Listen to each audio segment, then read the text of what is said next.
aku mah hancia Johnny Pasu tentang suku ya nanti bulan sesuatu ya jual engkau sehingga 정보 내에 apa yang kan cukup dia cerita ni dah betul pandang dunia. Tapi yang kita baca, macam kita ada musuh kalau cakap jadi film kalau penjua incu atau apa inti saat lung asa cukup kalau film tisa mana betul cukup kita chúng berbeda pada tiada di mana tu, kau nak bisa nak minumnya kau nak apa? Jika kita lagi berarti mah nak terhibur, pun juga minta terhibur, tentu nak suara untuk lepas. Dalam dalam proses dalam chance minta terhibur bagian dan lompat dalam proses siapa, kau nak kita minumkan terhibur lagi ini sekarang dalam ini suara dalam bulan tapi berada sama deh di dalam bulan terutama nanti waktu itu kalau kita kerasuan bulan ini jadi yang kita bisa justru dalam bahasa Islam ini lo usah cuma tadi leh terus dalam namun saya tahu kalau ada suatu upaya saya tapi kalau ada isu kau saya ada rem susu mereka di terus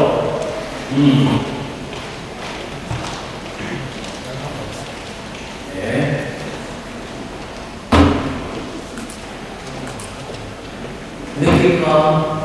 tak sama betul loh contoh itu kita kan suatu perkara mau lulusan itu kemudian dari betul selama dan ini tanpa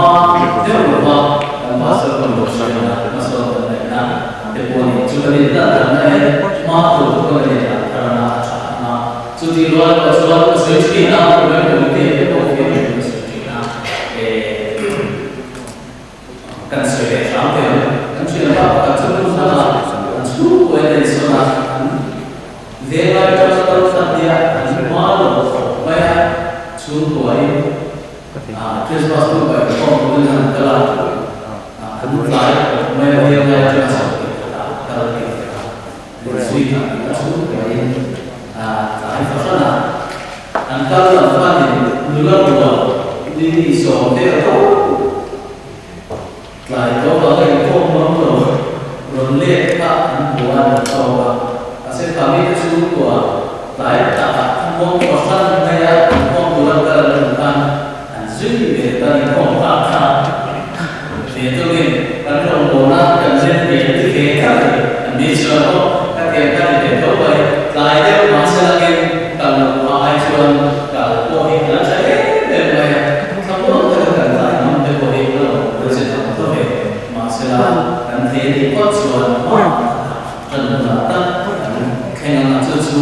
đến ta thì responsibility riêng thì ta sẽ thay cái là đến ta đến số cần gì sẽ rồi số chắc chắn là mình chỉ cần xử lý với lại là cái số tết còn cái thì nếu mà tận số có thể mang ăn mình khi mà lối phát cho anh chú mà tôi có xây dựng cái cơ quan cái nào cũng có thể cần anh lo cái tiền tu thì cũng cần tu là ngoài là tiền gì passport ko bunda om tu khi cần sao ta đều cần làm sudah kilala ko ta ay cũng là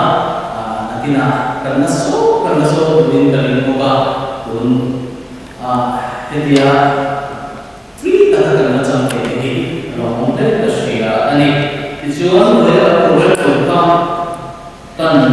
soal soal itu menjadi bersama dengan dia baik Asia itu berarti mula kita boleh tanggal dan kita boleh ya dia untuk tu hamaरे external होते हैं so हमारे होना दूसरा स्टेज में so हमें तो na ma ina se ke de ko na ta su ne ma ti na na ko ti na ta an si ya de wa ko ti na in ta su wa ya ma yu ni ko ko ni na ta na ni ta so ri to an noise polo ko si ya de wa ta so ka la sa na sa cha na to ti mo ni si mo ta ta ni lo de ya dan sini ada sebagian maka coba dia lebih dalam dua ini tujuan dan selesai dan dia pastor juga presiden di bawah referendum dalam penghakiman ini dan mungkin bisa mulai dari ini ini fellowship ka SOP na kawa fellowship ani lo ko itu innan dan ko dika setelah dari ko diตัวช่วยตัวกันดีละช่วยกันไปตั้งแต่ในกองเองส่วนตัวกันดีต่อสัปดาห์เป็นคนที่เราไปกันในที่ตาดินตัวที่สันกองโบสัปดาห์เราช่วยในต่อสัปดาห์อาฝากินฮาร์ตัวที่สันสัปดาห์นิสัยสัปนี่ก็ใช่สัปดาห์ส่วนนิสัยสันเฮียนตัวที่สันกองช่วยเป็นกองกับในกองตัวนี้สู้นั่นสวยกองนี่ส่วนตัวนั้นส่วนบางตัวเชื่อตัวเด็กdan kau Allah dan Fahim yang itu tidak cocok dengan istilah dan hal ini tidak terkait berbeda dalam filosofi berbeda.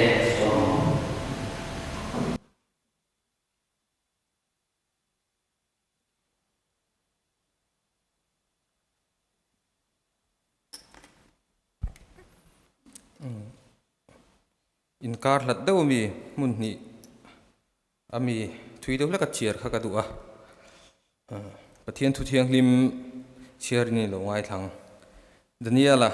bungthum chang re ta tanga chang som pariat zo hian kan chiar ange daniela bungthum chang re ta tanga chang som pariat zovin tin chumilai chu an kaldai mi threng khatte an lo hnaya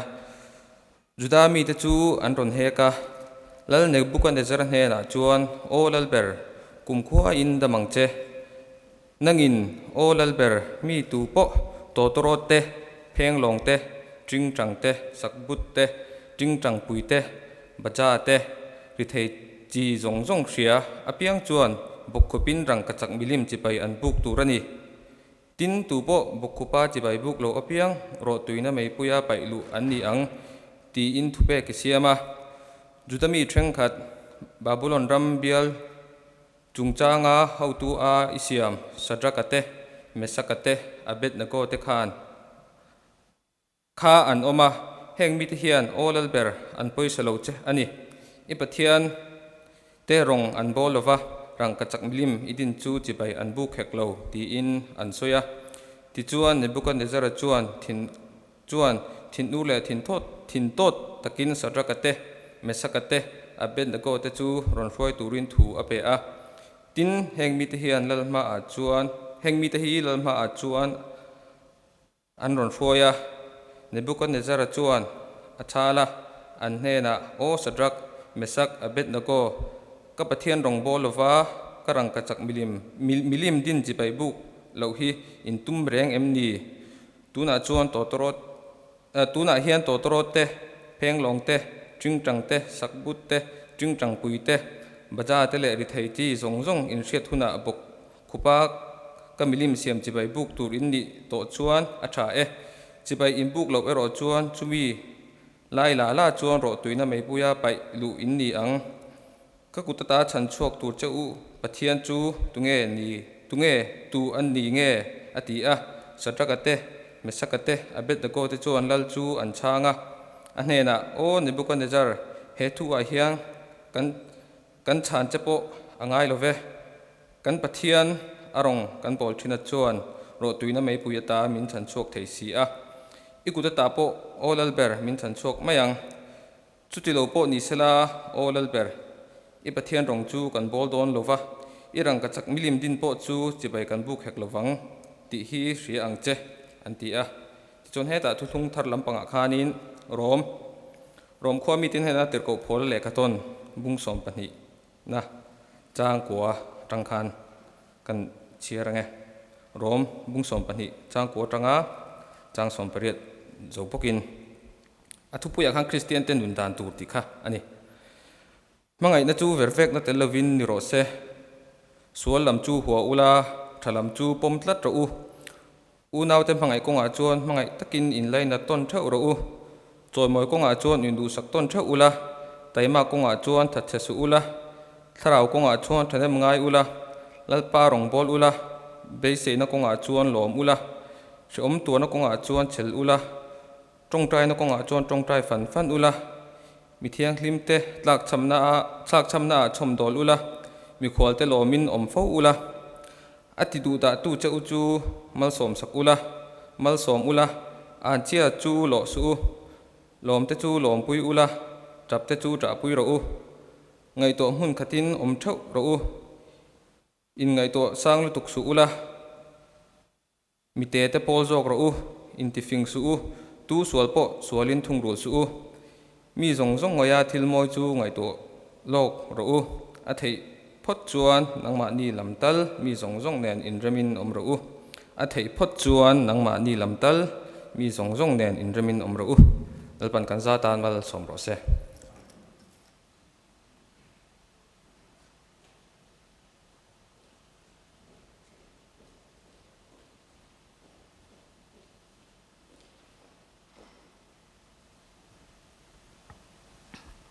Pathian thu thiang him lo ngai thak chhun zomangu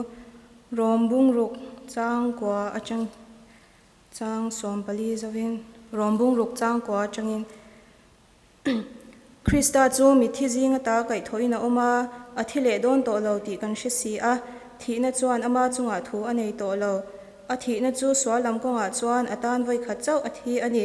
anun na ero chu pathian lam konga anung ani chutiang bokin nangni po swalam konga thi to in ruat ula pathian lam konga ero chuan Krista iswa a nunga in ruat ro u chu wangin in taksa du zong in zomna turin in taksa thi theya chuan swalna in ro rea su se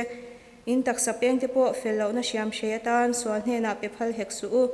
ama ero chu mithi jinga ta nung le angin pathian hne na in pe ula in taksa peng te po chu fel na siam sheyatan pathian hne na pe phal zok ro u swalna in chunga thu anei don to si lo dan ro rela omin ni lova khongai na ro rela omin ni jok si a lepana thuma som ro se tu da chuan kan thil pek te pathian hne na kan thil pek te kan la khom do na nga kan musician te khanin la min lo play sakanga azai ero chu kan zai ho em lovanga ding chung ero chuan mi music kan play chung hianin kan thin lungin kan ril ro emo te pong kan lo zo manga thula ni chuan mo kan zin na hele hi zong ti kha in lo play sak don ani kan thil pek la khom tu te lo chuak sela chuan music kan play chung in dingin kan lo zom ve don nia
puite chuang kan prayer secretary te kan so mga kalo soi sa lova trong try role na kan man zo hianin kan unit secretary te thupuang turin kan som bok don ne prayer secretary te kan so mga trong try thupuite an nin min han puan sak se langin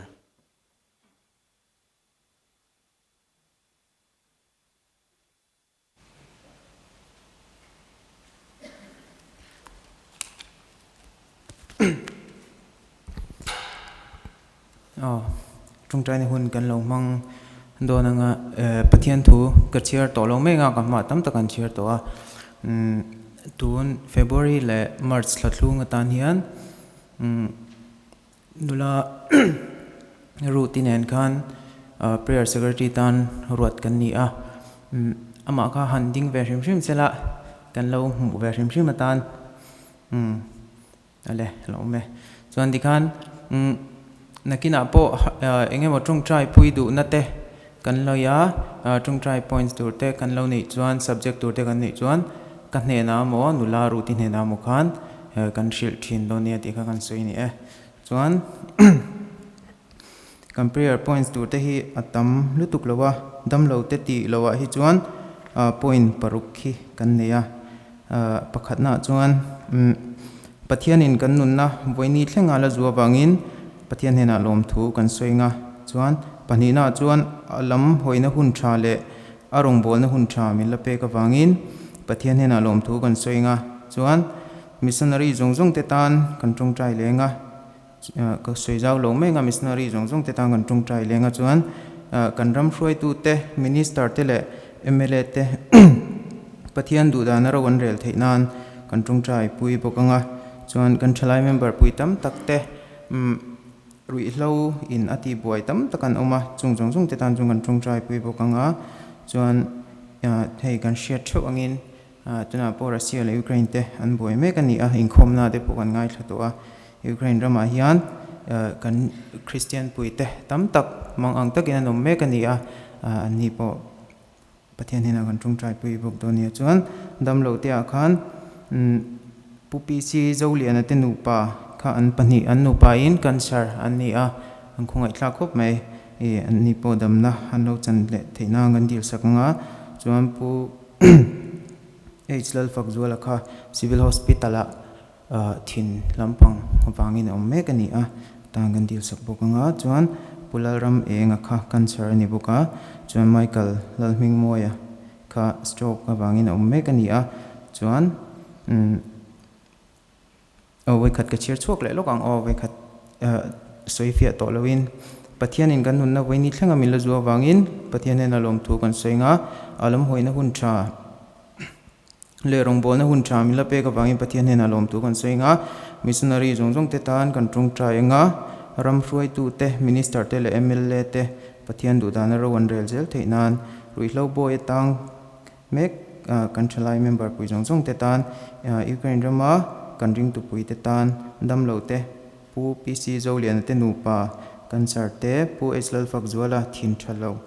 le pu HLL ram enga cancer te Michael lalming moya stroke te ni a chuan kan tholom te kan hlana nga chuanin kan thu cha min shil tu tur reverend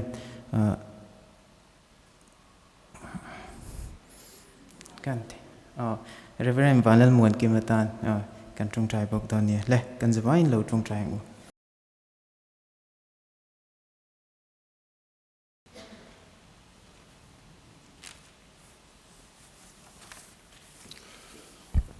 ole ama sa in voina TKP venga yunte in lan thanna in khom kan nei na a ro in khom zongjong te Isu Krista mingin chibai kabu ka cheu o tu pon tu ria tam lo ama ro chu TKP te in khom kumin chunga hian hetia life nge ya kan in khom thei voi khat na hian ya wangin klemin engani a chip chiar de ulek kha angai mai theya kha khan lo do sam mi latin kan ngai tu na te lo seng ila thil danga khanin ngai tu na kha lo pel lem lo ila chuan voina hianin hei kan secretary jok taka hi taksalama har sanna atoka aro inkhom thelo chat me chu wang chuan assistant secretary zok karonding ani a tin kan unit finance secretary tlangwal HL road ki makha tun lai hri na man ve tlat maya chuwang chuan hei tukina te collection box te kan khona chu an hena han submit thin kha ani ama se hunte akal re deuh do na wanga alan awangin kan unit treasurer tlangwal vil hmangai zual hena khanin kan thelu zok kan tholong khonte kha masa in kan sei ni chuan hei kumin hianin program committee member te le executive committee member te kan ruat thar le ta attend ni kumlama program committee member omte executive ate anan omle a tin program committee member la ningai lo te program committee member tharatan ruat te an ni kha an ming mal chuan ka ron lam lawanga ma ro chu program committee member ro inkhom zong te khan ding lok te ang introduction khan ni lokila program committee member inkhom zong te ding lok te ang khang kha an ni a le thuang le chuan executive committee member te kha ding le lok te ang le lom ame chuan hei kumdang apo kan lo nei thina TKP ina ma kan lang no kong sang ol sam zok le chak zok ma kan lak thei in turat ni be sein thil kong sang rom man na lo siam lo ka ma te lo la an nung kan zui turata na khan sub committee kan siam le ta kumina hian sub committee sang heng te hi siam ani banner and decoration te refreshment te ushering and reception te unit day pol in ti hlimna te property te media team le worship team sub committee te kan din ani chuan jina khan kan prayer secretary pakhat jok khan aron soi to kumin chunga hianin executive committee chuan prayer secretary nei le ni se ti kha kan rela prayer secretary te hian inkhom te fellowship kan nei pianga tongtai rol kan nei khanin anni ming kai hroi thina kha prayer points tongtai subject tur kan nei ang te kha an hnen khan thelu thin turania an tram chu mi thla ni ani anga ti chuan tunata hian February le March tan hian an chen soi tong khan tlangwal h lalram ruat le nula root lalram ruat te ania ni hena khan kan tongtai subject tu te kan thon thin donia ti chuan hei group kumina hian palia ka in then le ta ki mani omna group te khachu kan hремai thaya amaro chu group danga om te kha ka in hre po lo de me the chan chu hei activities kan la nei tlema chu wang chuan kan group nei te hi kan han chair chok kan leader tinen din po ngai lo na kan chair chok to pange group Abraham group te Daniel group te Isai group te Mosia group te kumina hian kan leya bible a ming langsar han ti rema ho ming tha te ani ber chu khang a ho kha an ni ati chuan Abraham group a hian leader hit langwal vi remla liana ni assistant leader nula Esther Vanal Peki secretary hi langwal rendi zon sang ani treasurer nula Saimoi Sailo ni group advisor a hian unit OB te kan ruat thina group advisor a hian langwal Benjamin Rosang ki ma kan unit vice president ani Daniel group leader tlangwal HL Monzuala assistant leader nula vil ruat pui secretary tlangwal Isak VL Nunzira treasurer tlangwal KM Zo Chuan puya advisor pu HL Moya Isaya leader tlangwal K Vanal Soma assistant leader nula Lucille Biagdiki secretary tlangwal LS Rambu Saya treasurer nula KL Thakimi advisor tlangwal vil manga izuala Mosia group te leader tlangwal vil ni enga assistant leader nula Esther Sivanal Som Tuangi secretary tlangwal Vanin Moi Ralte treasurer tlangwal HL Ram Ruata advisor tlangwal HL Rot Kima ten ni chuan hei group kan siam hian omduna group te kan nei thin amaro chu active member ho kha chu inson lo kha tum shramila tin a phal po kan phal chi alova lo thei lo da wanga inson nge nga en omani chuan group leader ten amo an mani ten amo unit assistant secretary hena ka hna khan in ron thlenanga ti chuan indin huna zirin kanin phal sakin kan phal sak lo theini achan chu active member te group danga inson hian active member kha arol khai the ang berasim rol thina ni wangin an chu san group tan khana som thina an king bai hu theini group then hian active member in zat the tho in executive committee member in zat the tho in zon dalama nge ni tholom tho thleng khan ru sengin group kan then thina chuwang chuan ma ni du thu lo in son mai kha thiang lo ni ti kha shebokila thome chuan zan in February ni somni pasari pathian ni zan in khom bana hian UDPE te kha Union Day Poll in Tilhimna Subcommittee te khan meeting an kova BCM Veng Lai Committee Hall number 1 a khan committee turani a meeting nei turani a member te committee member te ngai poi mo kal theu turin ngen bok ani chuan group hi kan chiaranga Abraham group te ban pharang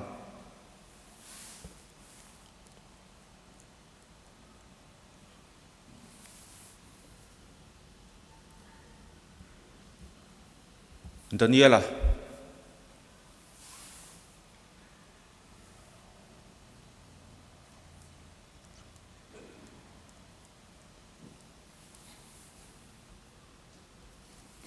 Isaiah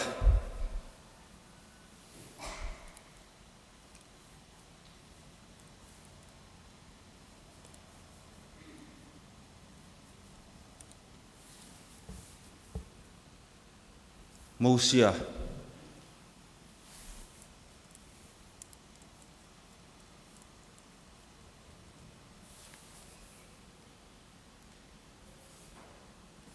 Mani omna group la shalo kan omem le Mani omna group la shalo lo ni mela ti chuan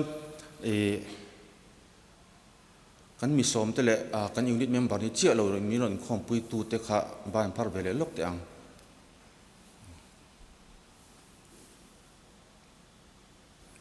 khati zong kha ka pon thei ani a thil tul dang omani chuan kan in khom hroi tu kal tlangin eng hria ti le donia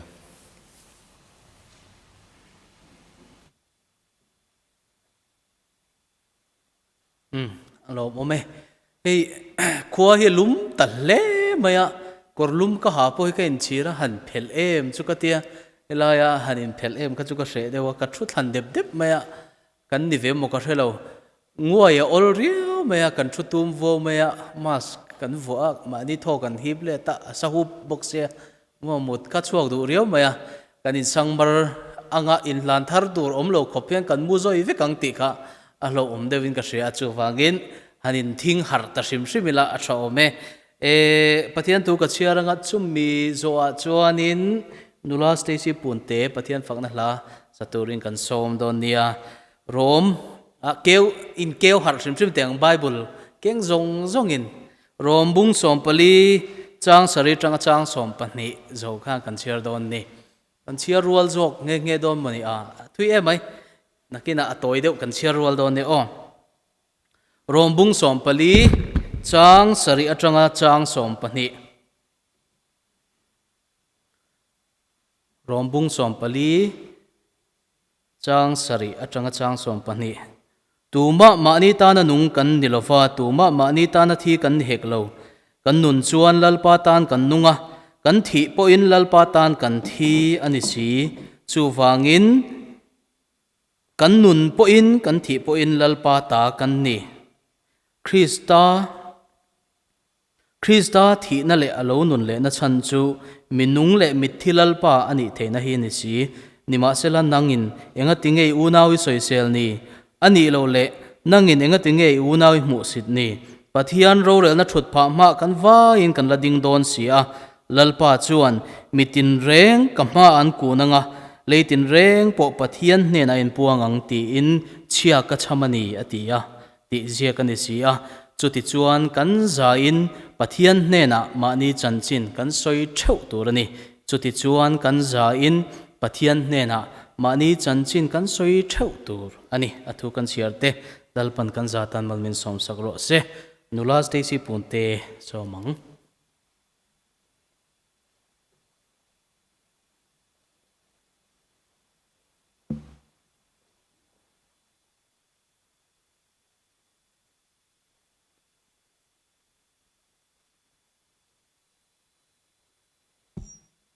Hello. Amasain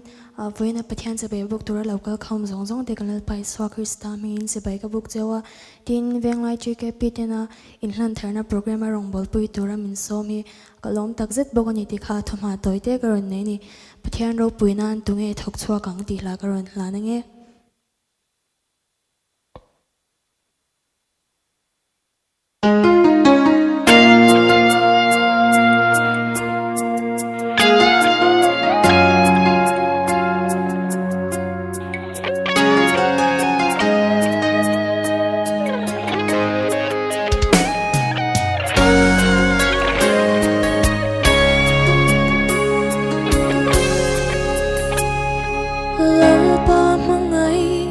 Xóa thêm gì ngã cuốn mê tê chân tu ăn ngã chân bùi tu ăn ông xí lô chẳng xin cha em đông lâu vì nắng liam mê gì anh thì xin mô Ipurngam don em ni tu nghe thong xóa gần tu nghe gần xóa gần khao bầu đê chân xóa tu ri tu nghe thong xóa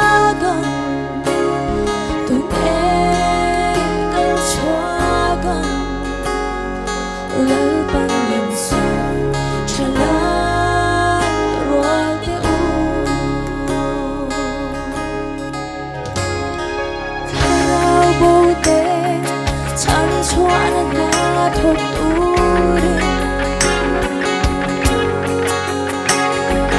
gần chân ai hiền lâu ba tan xóa ăn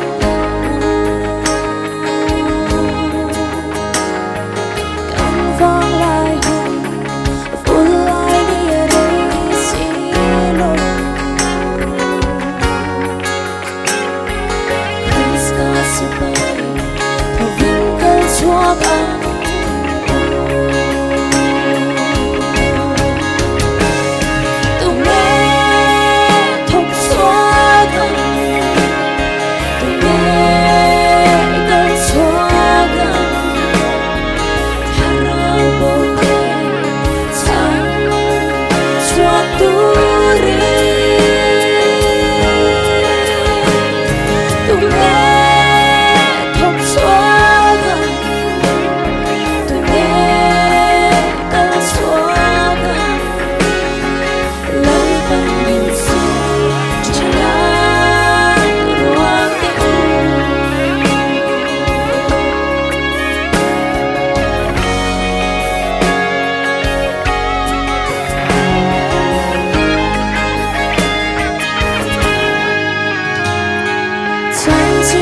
thu và vây bụi tờ ta tên hoài xin ta kinh anh quang chuộc ra mấy là vin anh hung tội lâu anh là Christa ta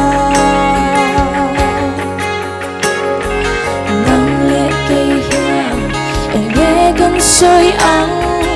lên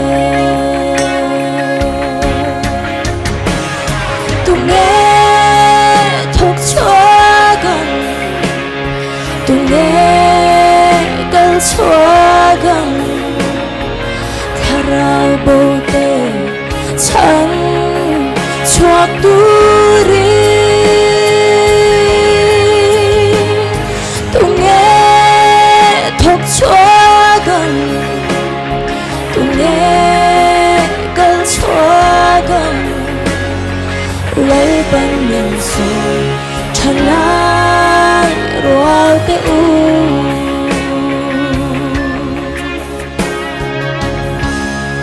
lấy pa rồi bero se lom hle mai YouTube te TV te chawa kan lo mu thina ka ataka singa sanin kan an muteya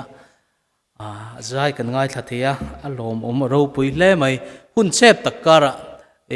somna te min han ti hlot clean sak theya kan lom tak me vani ka kan soi non vele ani refreshment kha don hey kan refreshment subcommittee ten in hoi laman buai pui me kan nia refreshment subcommittee convener khanin inkombana khanin kamu photanga khati dewa atho thei lo ka kanan lau khop maya masela atho thei ni ka sia in hoi lama refreshment bana hianin eitura omdona kan chang ho dona tuma changlova ho lo turani refreshment lovin ho lo turani tikha kan soina ni kan refreshment convener vek tlangwa re ma hi Abraham group leader ania group lama po khan in hlan thar program kamin som ngor viau mai ati hian ati nge di phe chuanin akal lo chu thin langa ni mai thin langa zana atia thin langa mu du lo kan ni deu supin karinga Abraham group phe chu kan kal thaviau win ka sia ani pathian thu mun khatami hi kan chiar ho lenga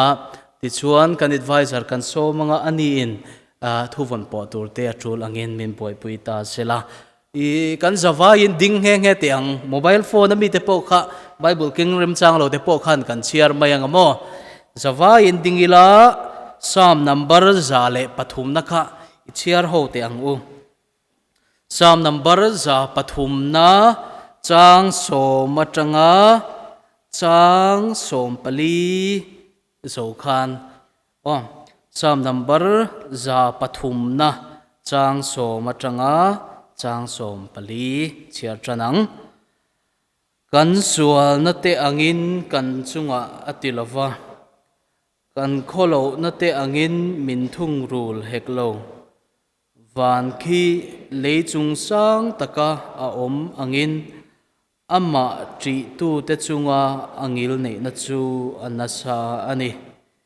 chakle thlang a in hlat ang hian kan bo chiat na te chu kan hne na ta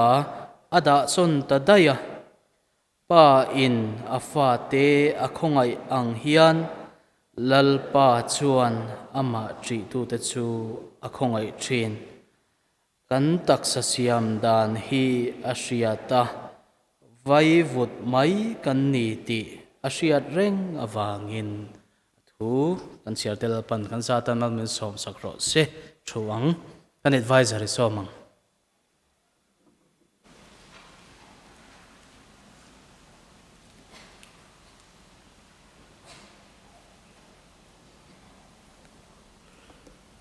GKP Vengla Unitian kan ti thin dan a om ve a chu unit thuvan tur hi unit OB te hi anitlang puya chung ho chuan an han tho khoma hetianga program kan nei ni masabera hian chu po na kan neya ti chuan unit thuvan kan nei bik thina tina dot le chuan ma ni thewa changwon kumina kan changwon tur hi tiang hian pathian thu mizo tung le sap tung om hi kan pot thin boka then khat senior zual de te phei hi chuan an bible kara hian an thun nem thei to khop maya nulalam kha engzat tak nei hlomang chang mo then khat khati te ril ruwa chuan oma amaro chu rong bol na wang ani tin hei TKP kan ni laya kan po te po kei po ka bible kara hian atan tir amasa hian kala zep fana tlema atlak ka hlau deuh chuan an hnung lama ka da leya ti chuan ka bible kar hi ala ther furani heng ang ka po hian chu ania engoma changin hanlung len chang deuh chuan enge ni khami kuma khang ka po kho kan tia kan en vele thinani chu tiang chuan hun kan mang thina voina hian kan advisor pakhat jok tak salama harsat dewa wangin chumi hun chu in sem nangin apan in karun titlang don ani ti chuan heta hian unit ina TKP veng la unit ina thu kan von tur kan thu von atana kan nei tur hi paruk mi ong paruk aoma kan obi ten an du zong thau bible chang le thu von tur kha an ron jiak chuaka chu kan potanga hemi pot tur hian kan pastor hi kan som dona achan chu kan ria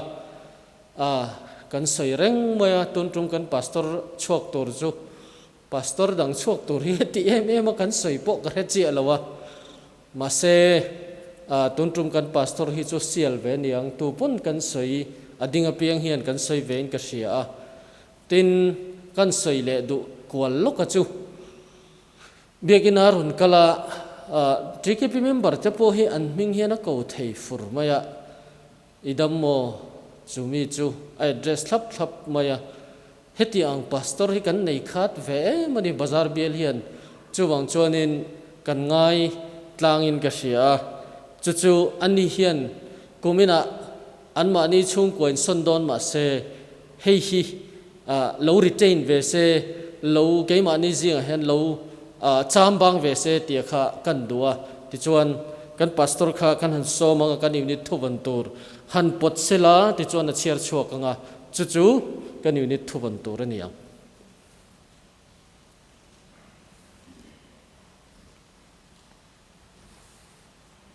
ber khane bai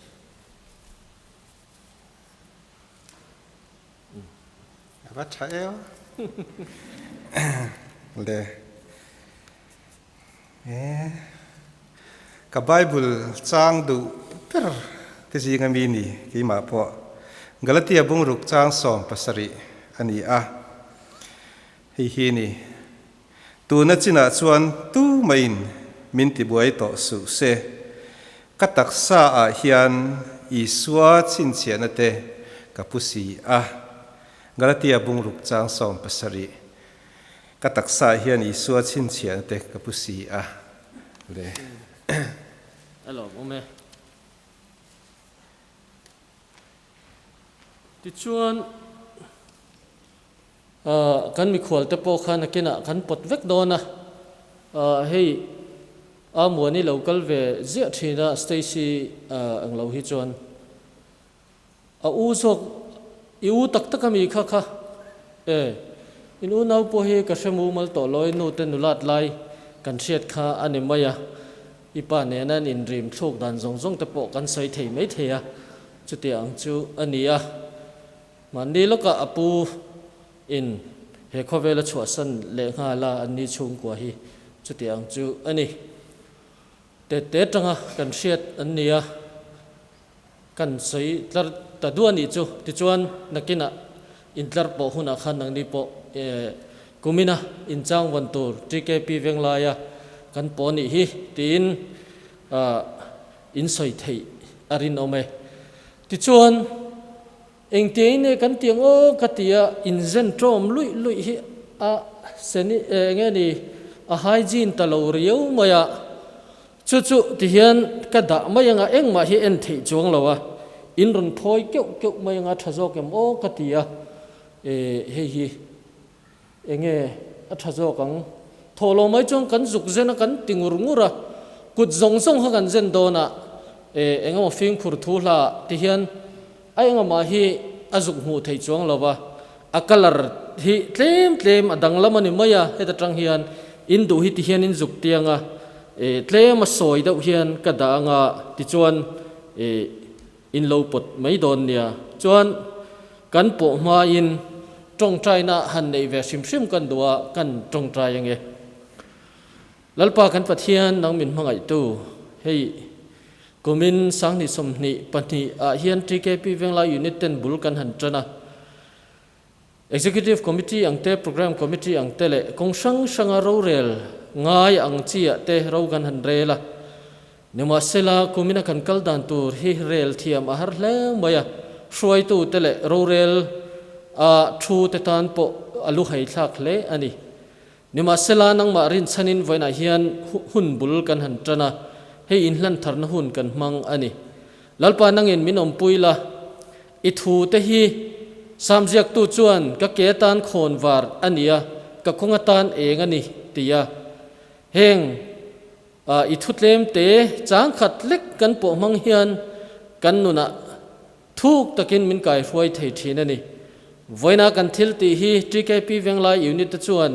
ur sun takin kan te thina he kan chang po theu hi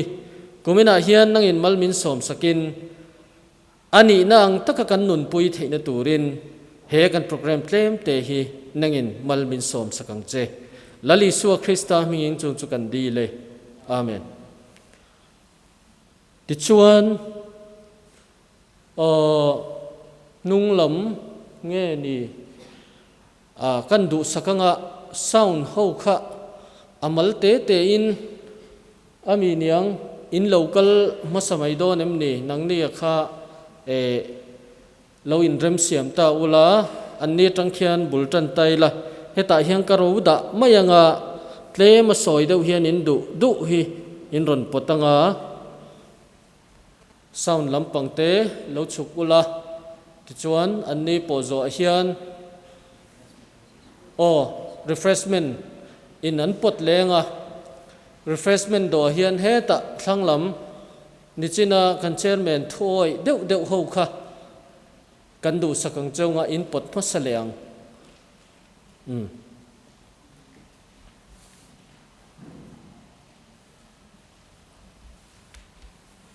achiar thei takin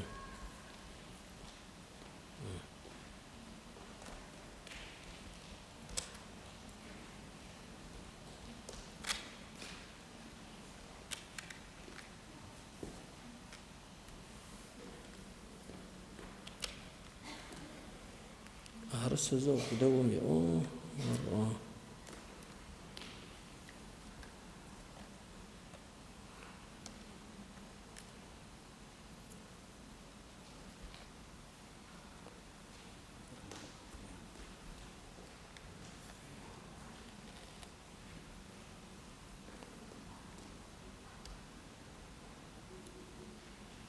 thlang lam khalo kal ro le heti zong hiang kalo ti mai zok teng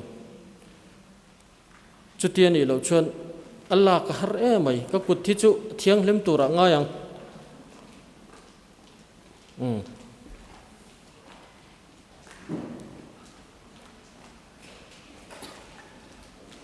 indu tak khalo phor nal mai ro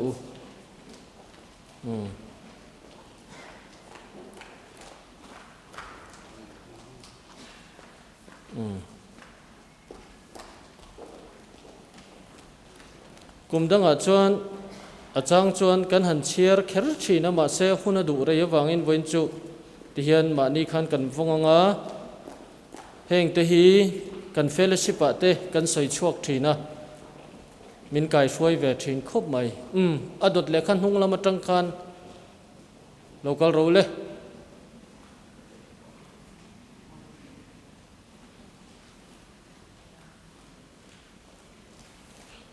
zen ngor nga ya kha chu a fu lo zokin ka shadow ni kha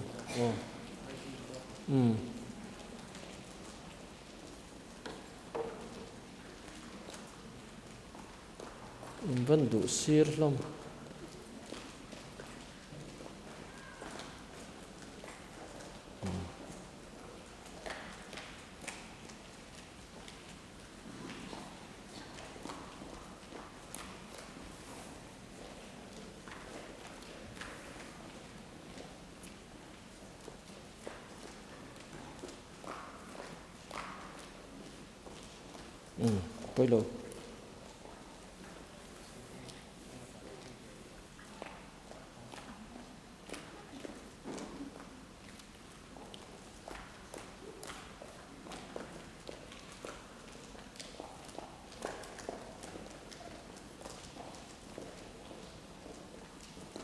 Poilo kalau cermang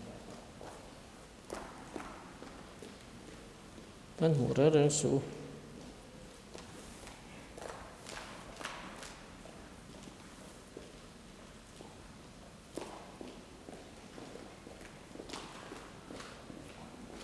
oh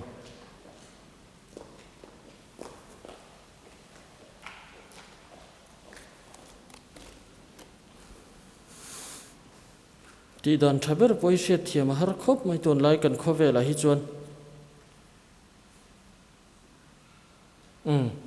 adot le kha mi pa o hemi tar lai hi nung bera tang khan ron phe ro le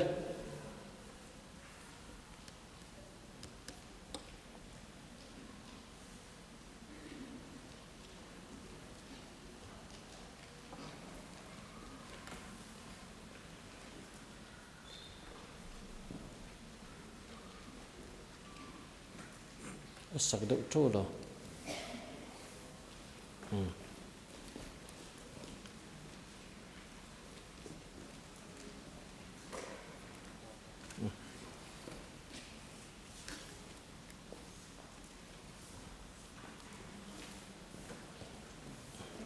pui lo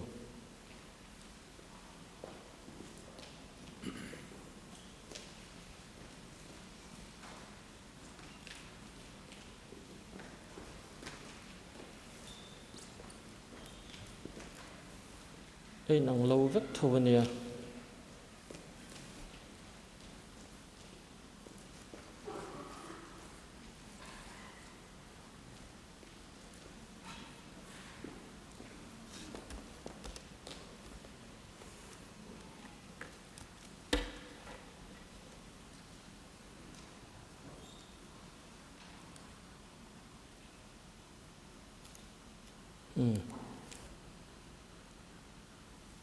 cần sound ho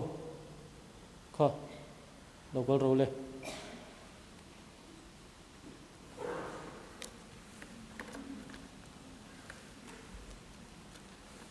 kan pastor hian angai don riau chawa in music play hi ngai nomatia ser kon lama an lo play thiam vak lo chan veng lai chu atianga angai viau don ani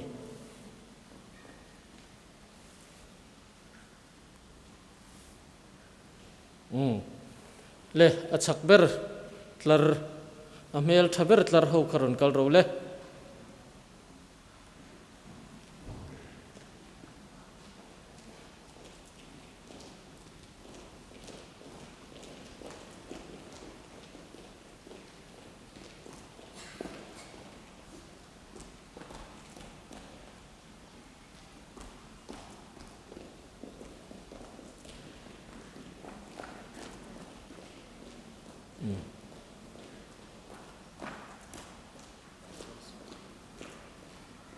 pani potem kan pastor kha lo pot vero se adu ber hi ke point ka potang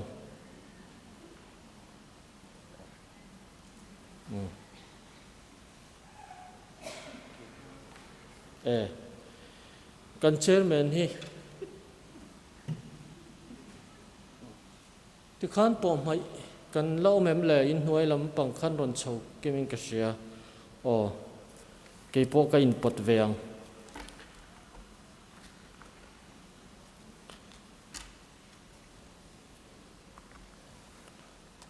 za somriat vel kha oma kan tam ve viawani engoma zat kan ni ve in ka sia khami chin khani mai sela kan chan bo chu po mai kan om lo mo KNP te kha chu kan po tir lo mai don nia advisor chunga kan lom tak zet zete beki khazai turin lo in ring ta sela chumi ma chuan kan unit thu von po thar te po kha kan soi rualanga tin TKP thu tiam te po kha kan tiam rual don nia hey kan soi ve mai menga kan TKP OB ten thu von unit thu von tur hi kan han tho khom lai thina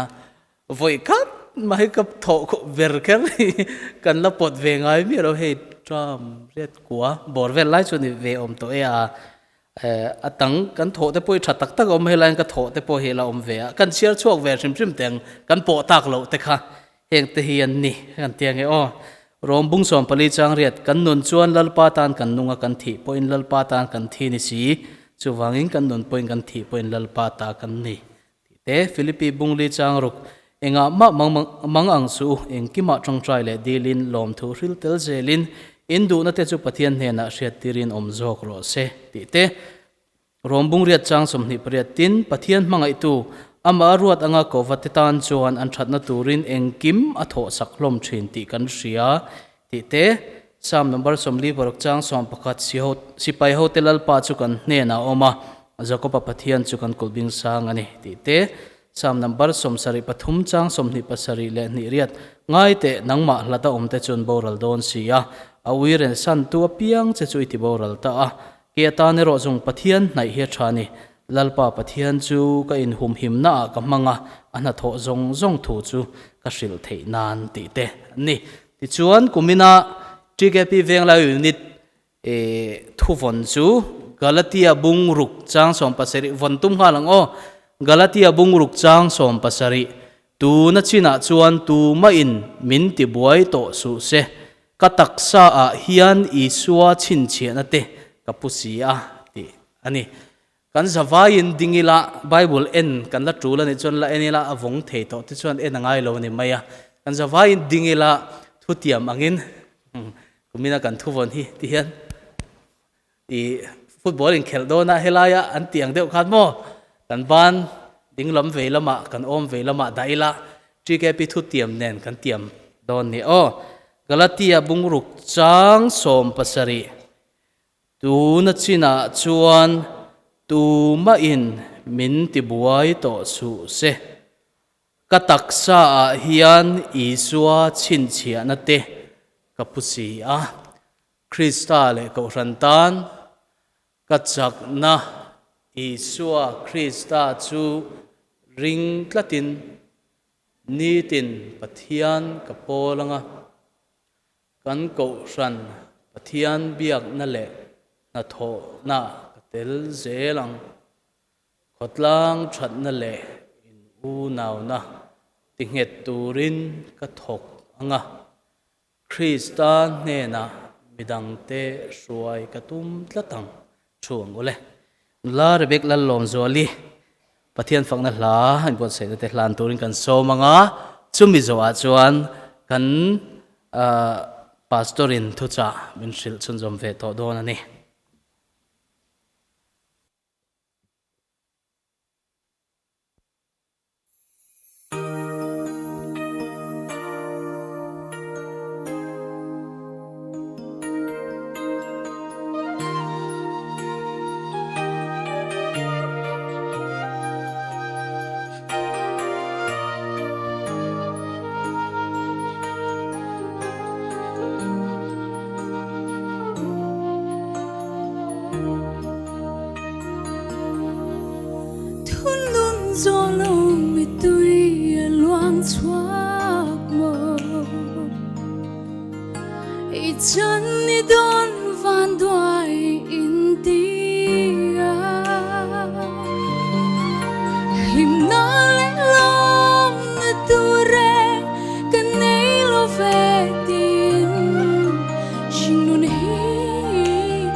Nang mi chak thâu la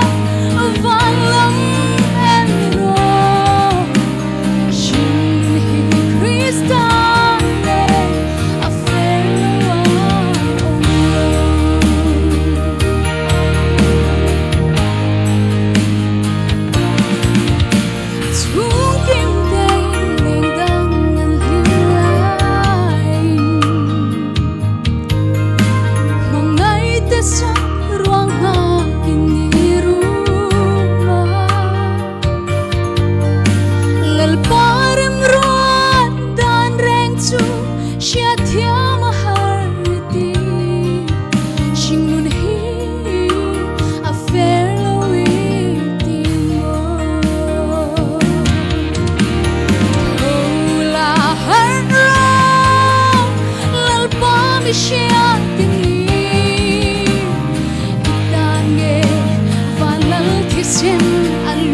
tiếng em á chẳng bị cần đi mấy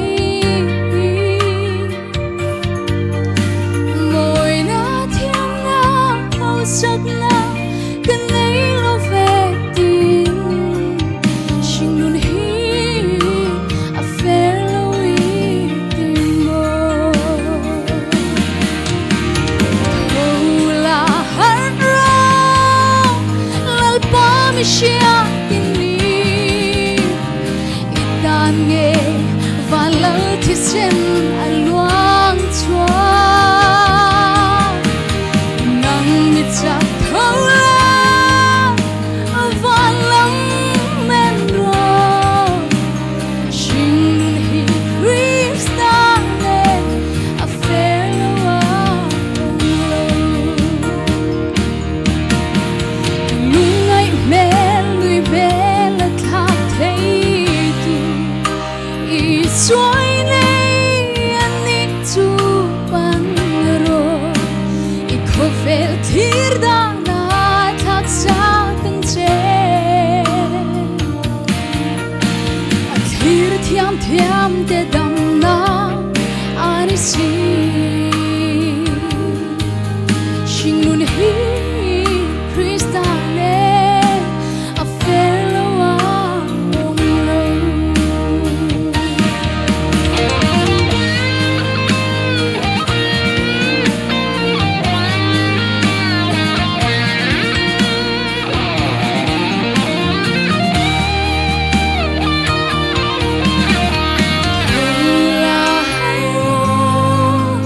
lal pa mi shia tin li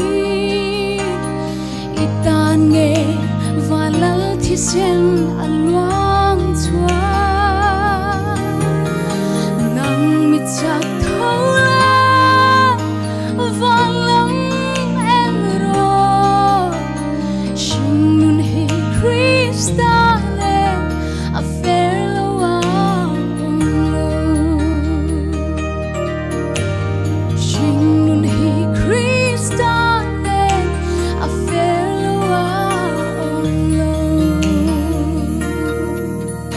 lalpa na phok lam som ro se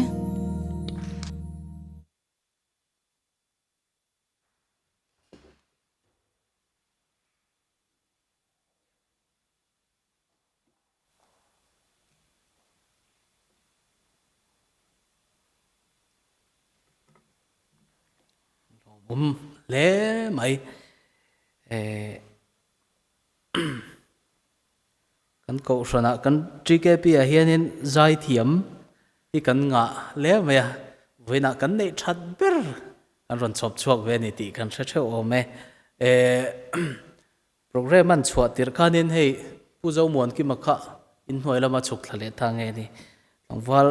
rema azai don lo chuan kain khom lo ang tingat khania chu tiang azai don lo chuan kain khom lo ang an ti te po chu kan la thup ram ania voina chuan akina ni danga te po azai te po kan langai thlale thei tur angai la a tho me e kan ril ru thu cha ngai thaturin lo in buat sai ta ilahi kan pastor hi kan nu phei chuanin kan nu hi ka som ve do mo ne ka ti deuh nge nge pastor tu soi ngai thak no ma ti theilu tu ka soi fia thei sia tia la hlel viau thina voina kan han chang theya alom hle maya tuna zai kan ngai thak ang khanin lungai mel lim mel a thak thei tu isu kan neya ani ne na nge ni in hlan tharna in pek na ril ru puchung in thinlung in hong takin thu cha ngai thla ila kan pastor somang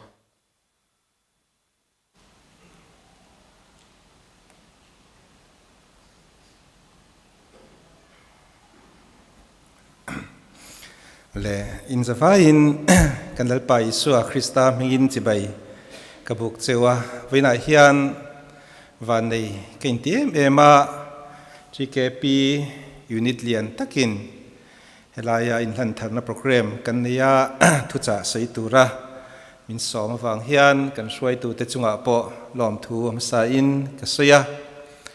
venglai GKP te kan smart hi ka em china hei arampum huap khom pui tele program te kan dong zau zau china kan ashering te le thil sang reception a te le refreshment a te kong sang kan han in rail ball thin na hian bial to pastor ang te po hian kalau in ti thei ve a in chevel hi mu nom ka ti thina tiang chuan in i smart takin kan oma i along min ka sia a tin mi te hin close thiam ka ti a chalai member ten pamamuan min han ti sia se te hi ka thin lung hian nuam ka ti a ka in ti ta ngoi thina bial chua san tur ang ril ruwa kan om po hi ka khua har lok le meya reilo te chuanin ronin khom meila ami khwal chan chang deuh khanin kan ron kal hun te kha om ve re dona beina hian chutiang kara injinga hun thatak mai kan nei thei hi kalom ema pathian hena po lom thu ka soya nulas ta si zai thiam tin rampum huwa pa po mi siat ni chome ka beina izai te kan ngai tha alom om kati hei baptist koshan hian gospel singer meichia kan nei that vak to lova pensi le betsi ten chuailam to nang heroin vor chuaka thei to pin changze langin baptist koshan ang po kan chuan vor zel tur khai ni mi ten ton tla ka nung chang neyanga ya kimania po thei top chua zelte angaya chutiang tur chuan ifenia po hian ron tel asara kan cha du chia rebeki hi azai thiam ka azai ka shia tir tangin thiam kati manzana mgkp shwai tu ten karon kalpo khan ka request lui sha ma mgkp shwai pu te pon mel shiat se ka du deu wangani kan hun chunga mgkp program kan nei tha theilo ema rebeki hi mgk platform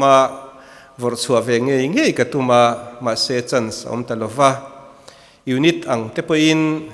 promote zel tumula aveng ang te unit ang tele china kan soitang kan baptist ang te po in zai thiam kan nei that hi apoi mo ema promote tu anomo china o thatak pathian in pe chu kan soi nun sak zel kha apoi mo in ka sia chung chu kan soi du tin kan unit GKP hi china ka suyang khan kan smata kan fel ema amai ro chu tlak cham pakhat lai kan nei chu leadership pa hian kanin promote le zualangai thin deun ka sia epumal hi mate hun lain bial level ate MGKP level ate mi shiat nikhopin tikhanin kanin promota anni an fela tiang bok chuan veina kan suai tu te po hi abial levela te po hian kadua hian kan unit hi GKP suai tu hian kan tlem deuh thin kati aril ru chiang zong nilovin amero chu kan suai tu te leadership kan che kan suai na zel turatan te po hian abial levela te po hian invor chua tam deuh hlek te po hi tumila atha in ka sia unit lian ber kan ni tin thil tam taka ikanin ha na bial po po in ni chuwang chuan apoi mu tin bial level mai ni lovin MGKP level te po hian tiang ang tura kanin vor chua hi angaya chuwang chuan kan vaya tran kan lak te po ngaya tin suai tu ni tur hian kimania po ti tak tak angai chinani ti te kha kan thin lunga om se ti kadu le thuma toite in chung chu kan soi ani thu cha hi ka soiri don lofa minute som panga chung ve la khung kadu chu tiang tur chuan ka in buat saya tui hlua hian kan soi thui du tui vak lovin ma se thadu soi ka du ni pathian thumun khata tarlan ka du timothe thon khatna bungli chang sari atang hian kan chia ranga longai thang amai ro chu pathian zalo na le pitar te thon thu mai chu du su tin pathian ngai sak turin in soi zoi ro tak sain soi zoi na hi sot zong asot ve boka pathian ngai sakna ero hi chu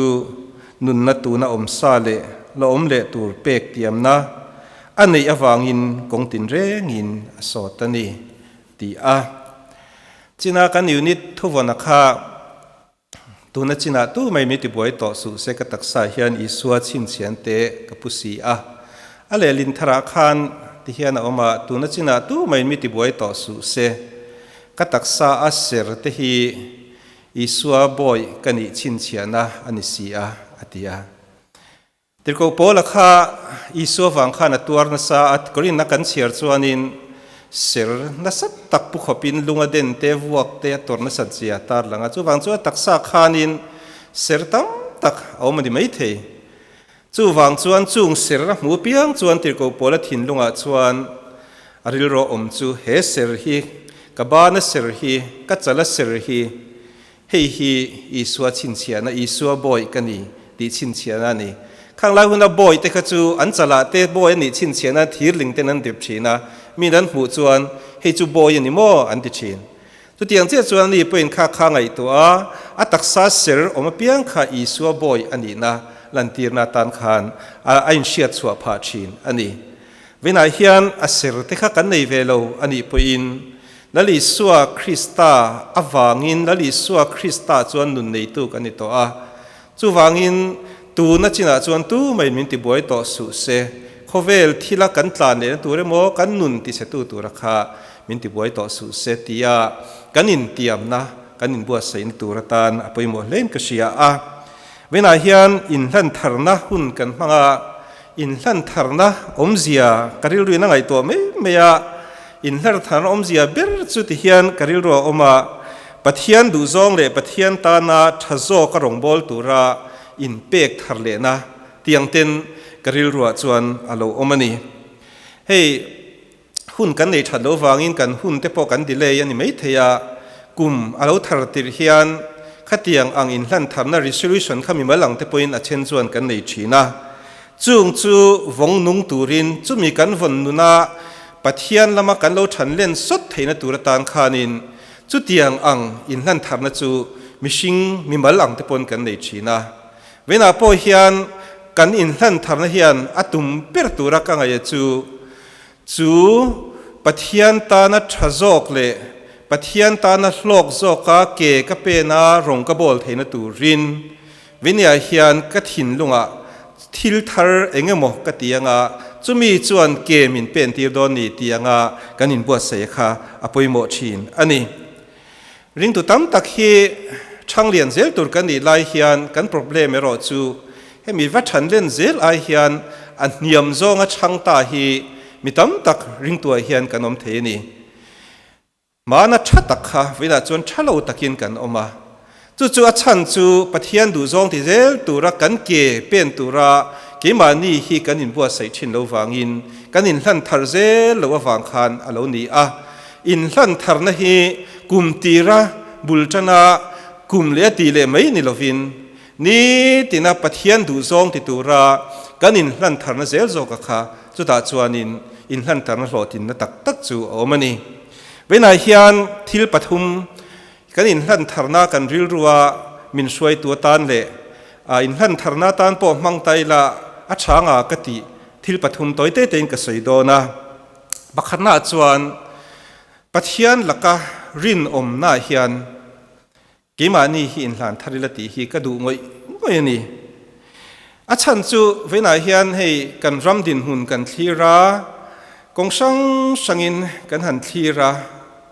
kan rama rin om nei na mun a chan lo na sat zia hi ai pik thak tak set toin ka siani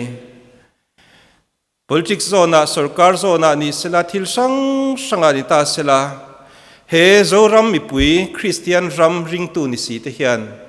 enga tinge rin om na kan tlak chama chu rin om na kan tlak chama wanga sumle pai boya kan lua thil sual tin reng ti du na kan ram hi atlak lu tak le chu apoi hi ka ti a chu ta chuan he lai mi te kan va thlir ani mai thema se vina hian kan in ha na bul kan tran tur chu he tami te ni lovin ke ma ni a hian rin om tura kan in bua sai thar hi atulin ka setla tani chu ring tu te a phei chuan in me ma rin om na han ti hian saptunga bible ina azia dan tam bera chuan faithful tin min shil thina chu rin om na tia le lin khania faithful chu han chen sang tai la faith atangin faithful aron chuak ta faith kan tia chu sa khot hila rin na soina tan bi khian an mang tam em bi kani chu wang chuan faithful kan zuk ti don chuan rin na ring tuina apro anglo tak tak don chuan chu rin na in hana chu pathian rin na aron in ngata a chu pathian ring tu chu arin turani ti kha ara chua chu alonita ani chu wang chuanin ring tu ta na rin na kan practice na tur per lai chu pathian du angzela ring tu anun hian alo rin mai ni toite in chu a soi fiat hen ka sia a pathian du angzela ring tu hi anun hian chu ta chuan rin na chu alo mai ni pathian du lo zong kan piang in rin na chu kan lo ta cham thin alo ni bible a chiang em example tam takom theiga josepha te po anuna kan hu a apu potiphar nu puina thema tu manan hulo engkong pozo sela an puang chuak chong lovang ma sela pathian lakarin adua abmutu pathian asia a tu main mulo ma sela mutu pathian omani ti sia tlat na khan rin turin anun kha kai suai mai ni chu veina po hian thalai te po in kan mo chu ni ta zela khoya po kan thei ke ma ni mi mal pon kan thei chu ta chuan rin lon tur chan tam tak po kan ma thei ni ma se tu man min hulo ma se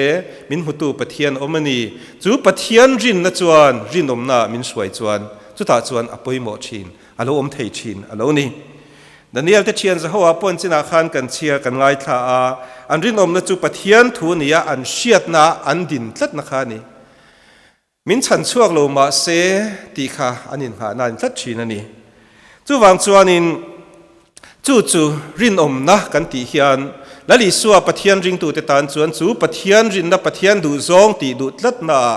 kan tlat chuan mirin kan lo ni thei thin ani pathian he na tun lai ka tong trai na le kain hlan na tam ber chu dal pa pastor rin ni ka du ni ti hi pathian he na kain hlan na ani topa karil ruale ne ma wangin chu ni po ka tumani kan tum chuan kan rin the ni when I hian GKP member rin tak pathian ta na rin tak ni turin in hlan tharang u ti kha vinya hian ka cha du cheu ani apan hi na chuan pathian thu lu tuk lem lo ang in ngai ta po ni la dik thei thowa ma se ka soi du chu taksa in soi zoi na hi kanin kan ngai poimo atulin ka sia a chu kan hlan tharna hian tel se ka du em ani ekum som ni som thum tal lek kalta a kan lifestyle le vina kan lifestyle hi ain thlang na se emani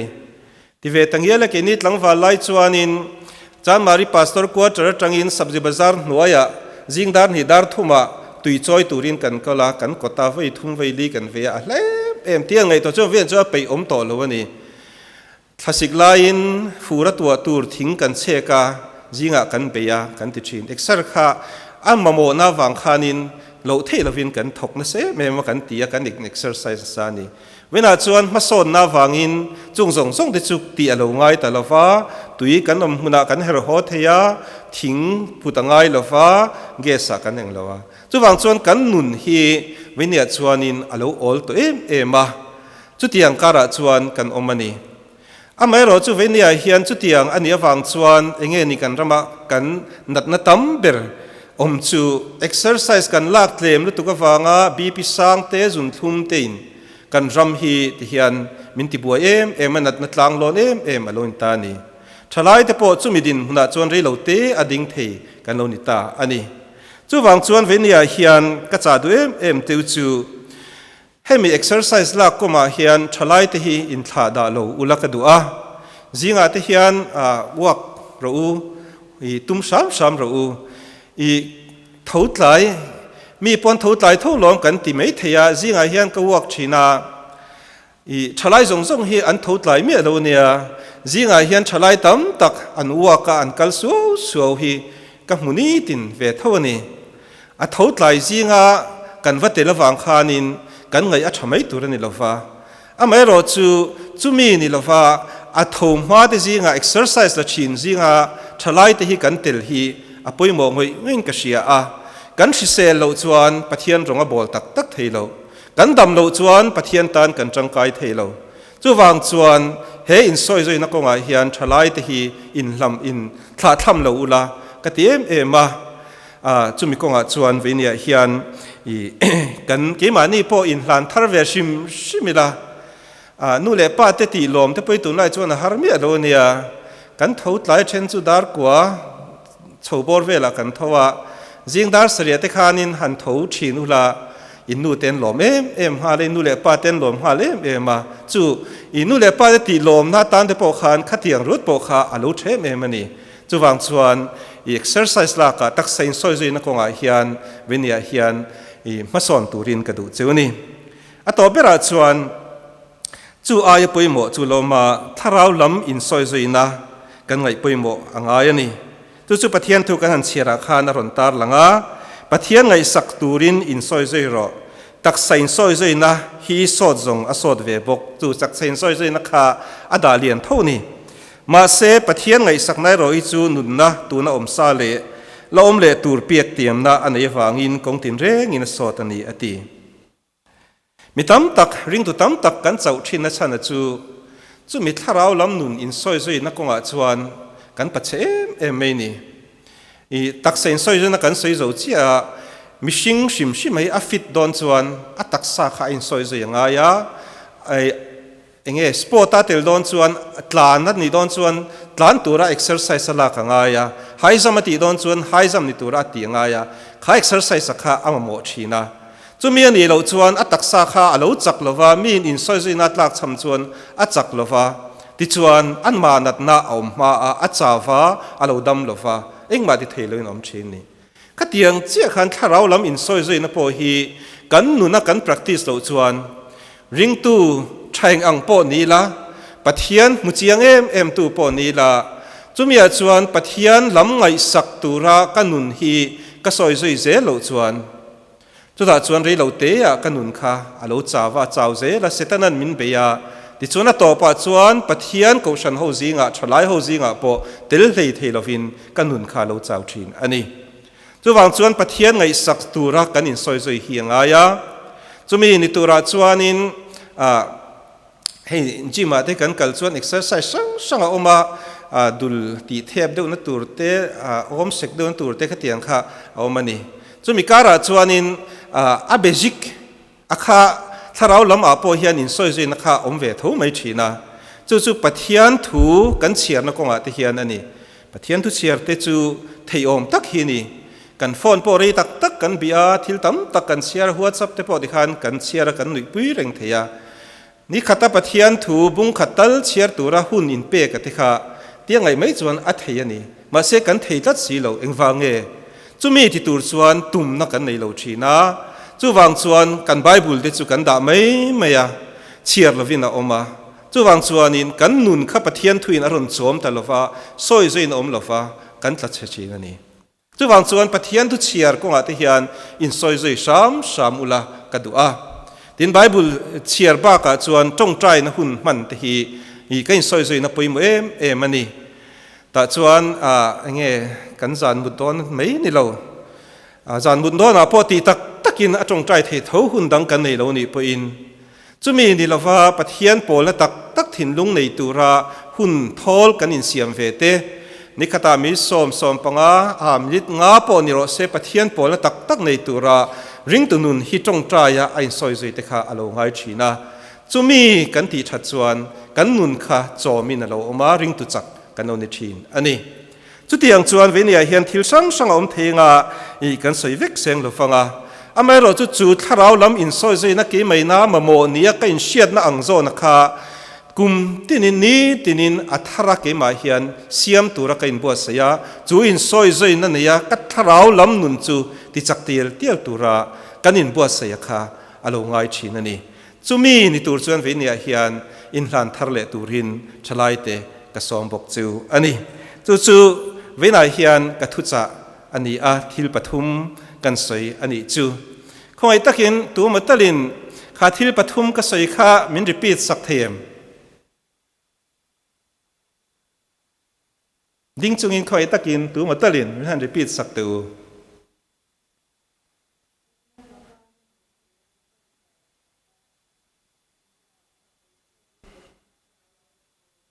alle khoi takin kim kimi nukal lokte kalome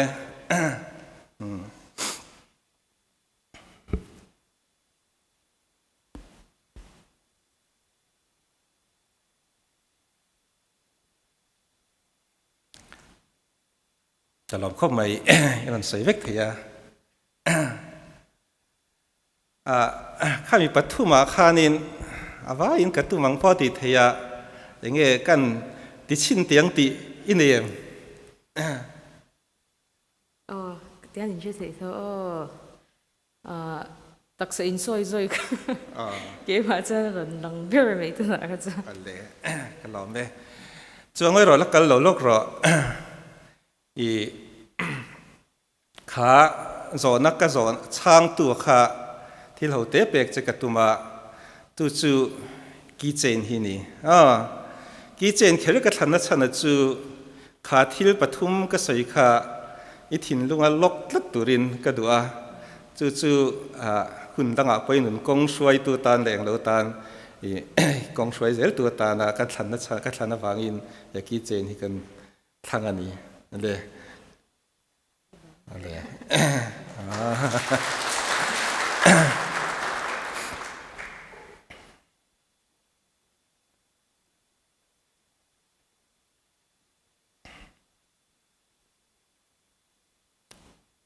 trong tràng u lalpa ring tunun kong kan zo lai hian kan mason na tur ke pe na tur hi tam tak om china chung ke pe na tur tam tak om zinga chuan veidai hian nangma ringa chu kan rin na chuan rin om tur te e kan taksa nangina hlut takamin siam sakhi risel takan von thein tur ra in soi soi na konga te chu aya poimo chatuan nun hol tharau lam nuna in soi soi na tur konga te a ke kan pen theina tur ra thalai te kanin hlan na tur thu cha toy te kan tar langa khang kha nangin minti nun sakla thalai ten an nuna an seng lua nangba an na konga than len na ta na mal som na tan min man sakang che lali suwa Krista mingin inhena anon dile amen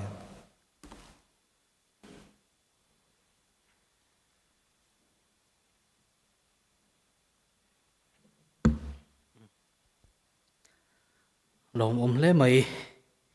thu cha tak mai ke pu galo chin chia ka man ngal mi thei tur thil ning ka sia kan ni thewin ka sia kan ho tangin rin om na konga te rong bol tura kan taksa ti fit konga te kan tharau kan in soi soi na konga te kan kallam ai chuan kan holama chuan ma kan son nge ka be sei ane kan bang don to anga suai le sang sang an vetlat mai au boi pui anon zuya kan ban ve le hen thing pui te po kan in dona thing pui in lo in ho kan phal lo ni chuan kan unit president kha top na tong trai nei turin so mga ani musician ania ma se aron chuak nol nol mai ani ang chu Christian labu number zathum la somruk na Krista ko rantang kan ding ti kha chang khat le athunon kha music kha kan play nga chuan kan zawai kan ding nga chumi zo kan unit president kha tlangwal non thararal te tong try turin kan so mga ti chuan voina kan program chu kan tri na nga kan mi som te kha bana hianin executive committee member tinen thu hova lom thu hanil sil te po kha tha in kan tredewa kan no fual de lek mai don nia kan advisor tenen le kan zain ding ang u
program thatak mai lok thlak tak mai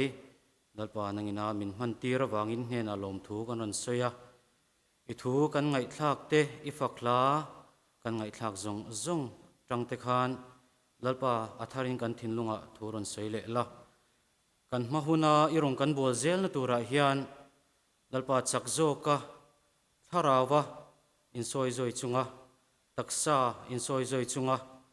rin nom na ne na ikhongai irong bol na hi kan tho chun zom zel theine turin kan zawai mai hian I tharau thiang himin min buat sai thar le la nangin kan nun min nei sakla kan nun kai hruai tu nanglo ni zelang che voine hian lalpa mi heti zat mai in hlan thar program a kan han kal thei po hi in hena lom thu karon sai thar le a kan hmalam hun himin nei sakla lalpa nangma du da nang taka nangma ron chunga nangma kai hruaina ang lalpa nangma thuoi chunga irong bol zel turin kan zawai mai hian min buat saila ni tin nangma nai deuh dewa lalpa nangma pol chunga kan nun hi kan man zel theina turin imi om puina le kai hruaina kan lalpa du tak Iso Krista mingin lom thu sei chungin hena karon dilin karon hlane amen